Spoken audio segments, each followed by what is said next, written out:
With a major selection of the looks your kiddos love starting at just $4 in the Walmart app, a new school year means a stylish new them. Who knew? Find skater skirts and Crocs that say, I'm casual but cool. Sparkly sneakers that say, it's my classroom, you're just learning in it. And preppy polos that say, I'm the teacher's pet, even if they're mommy's menace at home. Find their favorite styles starting at just $4 in the app. The Walmart you thought you knew is now new.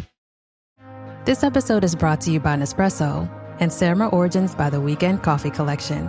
Introducing Samra Origins. My collaboration with Nespresso is a connection to my roots, to my mother, Samra. Coffee that hits the right notes. It transports you. Crafted with unique notes and bold, soaring flavors. Experience a taste that moves you. Nespresso and Samra Origins. Discover more at Nespresso.com.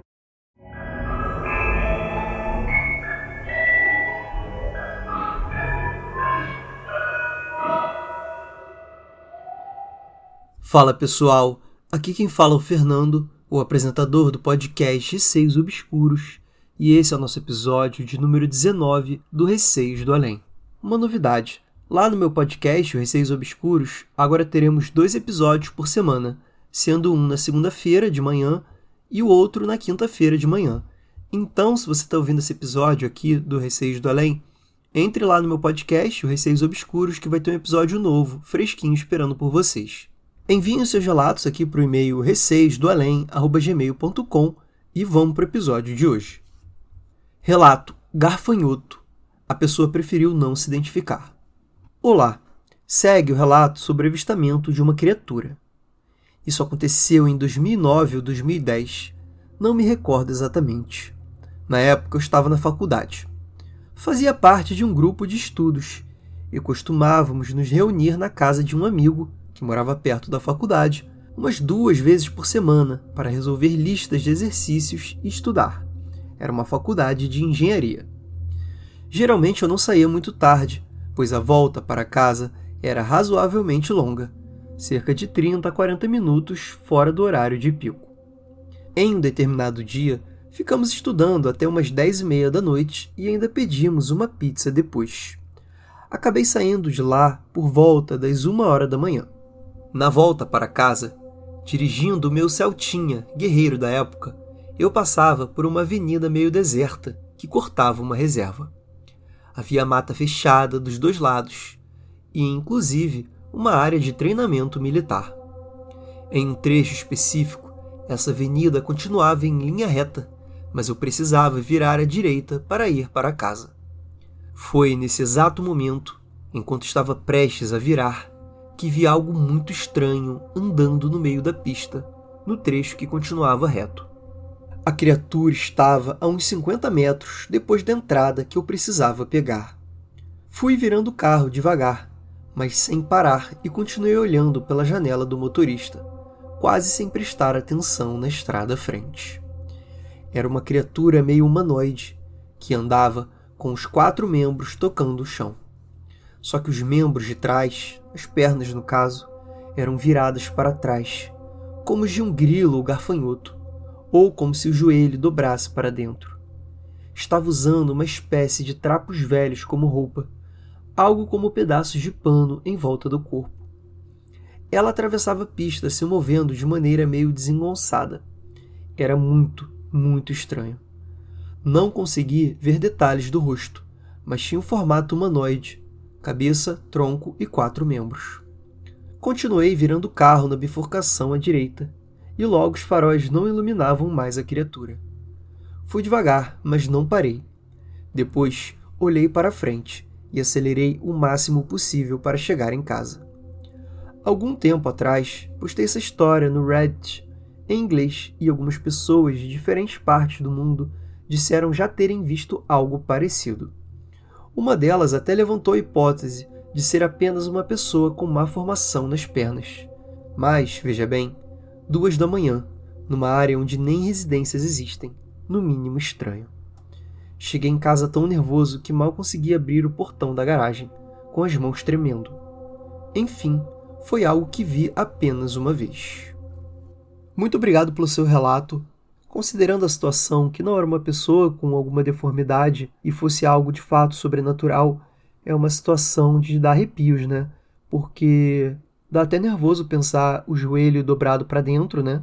É até um pouco difícil imaginar uma perna dessa forma, mas pela sua descrição, não parecia ser uma pessoa normal ali com alguma deformidade. Parecia ser algo como uma criatura mesmo, né? Você usou pelo menos essa palavra e na minha mente eu visualizei como algo assim, fora do normal, assim, talvez alguma coisa com características não humanas exatamente. De qualquer modo, é assustador que outras pessoas tenham tido esse tipo de experiência também e tenham visto uma criatura parecida. Parece que quando a gente joga a história na internet, a gente acaba achando coisas parecidas ou até mesmo iguais, né? E é isso que pra mim dá mais medo, porque estatisticamente falando, se várias pessoas de lugares diferentes do mundo viram a mesma coisa, aquilo existe de fato. E agora são 6 relatos, a pessoa também preferiu não se identificar. Olá pessoal, tudo bem? Vou enviar alguns pequenos acontecimentos, que juntos talvez formem um relato. Se acharem melhor dividir em 2 ou 3 partes, fiquem à vontade para ajustar a dinâmica do podcast. Não precisa mencionar o meu nome, pois em um dos relatos não sei se a pessoa gostaria de ter essas histórias compartilhadas, já que ela via isso como um peso. 1. Por volta de 2008, eu trabalhava como assistente de fotógrafo em um estúdio. Como havia um sofá na sala de entrada, deitei ali depois do almoço, pois não estava me sentindo muito bem. Parecia que ia pegar uma gripe daquelas que derrubam por 3 dias. Em algum momento, meio dormindo, meio acordado, abri os olhos e a minha visão estava turva, como se eu estivesse no fundo de uma banheira com água não muito transparente. Ao meu redor havia algumas pessoas, talvez umas 6, fazendo imposição de mãos, como em um centro espírita. Elas usavam vestes claras e longas, mas não lembro das fisionomias. Depois que acordei por completo, me levantei e me senti totalmente recuperado, como se nunca tivesse ficado indisposto. 2. Por volta de 2012, comecei a estudar sobre projeção e lia bastante sobre o tema. Uma noite, enquanto dormia, escutei a voz de uma mulher chorando no meu quarto. Acordei assustado. Em outra noite, tive um sonho estranho em que havia um papagaio próximo a mim, repetindo insistentemente: "Não se projete, não se projete." Então, de uma forma muito clara e física, não era mais um sonho, ouvi a voz de um homem, talvez de meia idade, falando nitidamente e pausadamente ao meu ouvido, no corpo físico mesmo: "Não se projete." Acordei muito assustado e completamente arrepiado, pois a voz parecia de uma pessoa viva falando comigo. 3. Como eu estava estudando projeção, fui participar de um evento do IIPC, Instituto Internacional de Projeciologia e Conscienciologia, que aborda a projeção com um viés um pouco mais científico. No saguão de um hotel, após uma palestra, houve um exercício prático para realizarmos. Deitamos todos em colchonetes no chão, e a instrutora dava comandos para nos ajudar a entrar em um estado mais relaxado e tentar uma projeção. Acabei dormindo e não me lembro de nada, o que me deixou um tanto frustrado. Ao chegar em casa, minha mãe relatou algo curioso. Enquanto eu estava fora, ela não sabia onde eu havia ido, pois evitava falar sobre projeção com ela, já que ela é luterana e não gosta desse assunto. Ela ouviu o portão do sobrado de ferro, pesado e enferrujado, fazer o barulho típico de abrir. Tínhamos uma cadela que correu até o portão. Em vez de latir, ela ficou olhando para o portão e abanando o rabo. 4. Eu era muito amigo de uma família na adolescência, e a mãe deles conversava bastante comigo sobre assuntos sobrenaturais. Ela tinha uma mediunidade muito forte, mas nunca a desenvolveu, pois frequentava a igreja dos Mormons e via sua mediunidade como um fardo ou castigo. Com frequência aconteciam coisas negativas com ela, como em um dia em que estava passando o aspirador em casa e ele parava de funcionar, mas só com ela. Irritada, ela disse: "Que droga, vamos ao mercado, preciso comprar algumas coisas." No mercado, ao chegar no caixa, o monitor apagou. A atendente pediu para que ela se dirigisse a outro caixa, mas o mesmo aconteceu. No terceiro caixa, o monitor também apagou.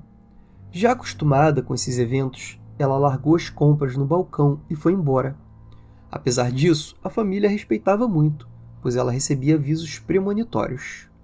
Certa vez, sonhou que 2 sobrinhos estavam isolados em um monte de areia no meio do oceano, e a água ao redor ficava toda preta. No dia seguinte, seu irmão ligou para avisar que os sobrinhos haviam sido diagnosticados com uma doença genética degenerativa que levaria à perda gradual da visão. O caso mais emblemático envolveu seu ex-marido, um policial militar descrente da espiritualidade, mas que sempre seguia seus avisos premonitórios. Uma manhã, após tomar café na casa dela, ele saiu para o trabalho. Ela se lembrou de que não havia dito "vá com Deus", como sempre fazia. Sentindo que precisava dizer algo, ligou para ele e disse: "Só liguei para dizer que vá na companhia de Deus. E se precisar fazer algo hoje, faça diferente. Tome um caminho diferente se puder." Mais tarde ele relatou que recebeu uma ocorrência de assalto em um posto de gasolina que frequentava regularmente. Lembrando do aviso, entrou por um acesso nos fundos do posto, usado pelo lavacar. Lá havia um carro parado com assaltantes armando uma tocaia. Graças ao aviso, conseguiu surpreendê-los e evitar uma tragédia. This episode is brought to you by LinkedIn. Healthcare professionals can lead their careers with LinkedIn. Discover jobs by specialty, preferred shifts, and even desired salary. From mental health therapists to radiology technicians, it's now faster and easier for healthcare professionals to find the right fit. Learn more at linkedin.com/healthcare. Side effects may include faster job placement, improved work-life balance, and increased career satisfaction. 5. Como a mãe dessa família enfrentava muitas dificuldades espirituais, mas se recusava a buscar ajuda, decidi ir a um centro espírita na tentativa de ajudá-la. No entanto, eles me disseram que ela mesma precisaria ter interesse e procurar se desenvolver. Saí de lá um tanto decepcionado por não conseguir fazer nada por ela. Acredito que esse pensamento negativo tenha chamado a atenção de algum obsessor presente no centro espírita, pois naquela mesma noite algo estranho aconteceu. Eu estava assistindo a um filme na TV de madrugada e, a cerca de 8 metros à minha direita, ficava a mesa de jantar com uma luz acesa sobre ela. Com a visão periférica, percebi uma sombra se deslocando da cozinha até o centro da mesa, onde desapareceu. Congelado pelo medo, não consegui me mover e tentei me concentrar no filme. Pouco tempo depois, vi a mesma sombra se movendo por debaixo do sofá onde eu estava. Permaneci imóvel, paralisado pelo pavor. Após algum tempo, quando a sombra finalmente desapareceu, consegui reunir coragem, desliguei a TV e corri para minha cama. 6. Em 2016, mudei-me para um apartamento em Santa Catarina. Uma noite, enquanto dormíamos, minha esposa acordou muito assustada, segurando-se em mim e dizia nervosa: "Tem uma coisa aqui, um monstro, um demônio." Passei cerca de 2 horas tentando acalmá-la, até que ela adormecesse novamente. Naquela noite, sonhei que estava na frente da casa de uma tia que me ajudou a criar. Havia uma mesa com 2 cadeiras e a filha de uma amiga da minha mãe, que tinha por volta de 10 ou 12 anos na época. Ela possui problemas neurológicos e motores devido aos maus tratos que a mãe sofreu durante a gravidez. Sempre tive uma conexão forte com pessoas com deficiência, algo que mexe muito comigo. No sonho, essa menina usava óculos escuros e sorria envergonhada, escondendo seu rosto. Achei estranho, pois crianças não costumam usar óculos escuros, quando percebi que algo estava errado. Lembrei-me dos estudos sobre projeção. Obsessores têm dificuldades para plasmar os olhos.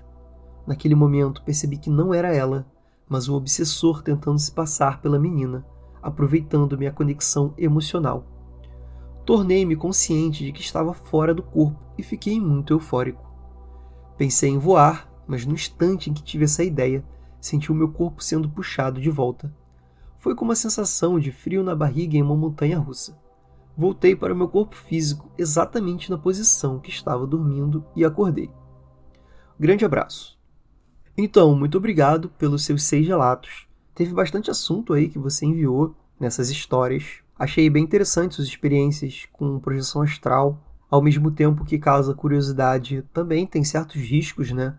Tanto que no relato 2 teve essa questão de algumas vozes te falando para você não se projetar naquele momento, porque talvez alguma coisa pudesse acontecer de ruim, né? No relato 3, apesar de que você não lembra exatamente o que aconteceu e acabou dormindo, eu acredito, pelo seu relato aqui, que você tenha realmente projetado e ido até a sua casa. E lá a sua própria cadela te reconheceu, né? Tanto que ela correu até o portão, ficou abanando o rabo, latindo, e a sua mãe ouviu, né, aquele portão abrindo.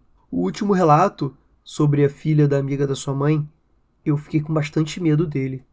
Eu achei bizarro que, de fato, você tenha percebido que não era a filha da amiga da sua mãe, e sim o obsessor, e que, na verdade, aquilo não conseguia, né, copiar os olhos da menina, por isso botou óculos escuros. Confesso que, relendo essa parte, eu fico com bastante medo, até mesmo de pensar o que era exatamente essa coisa, né, que estava copiando essa forma da menina, tentando ganhar a sua simpatia, alguma proximidade. Qual era o objetivo disso, né?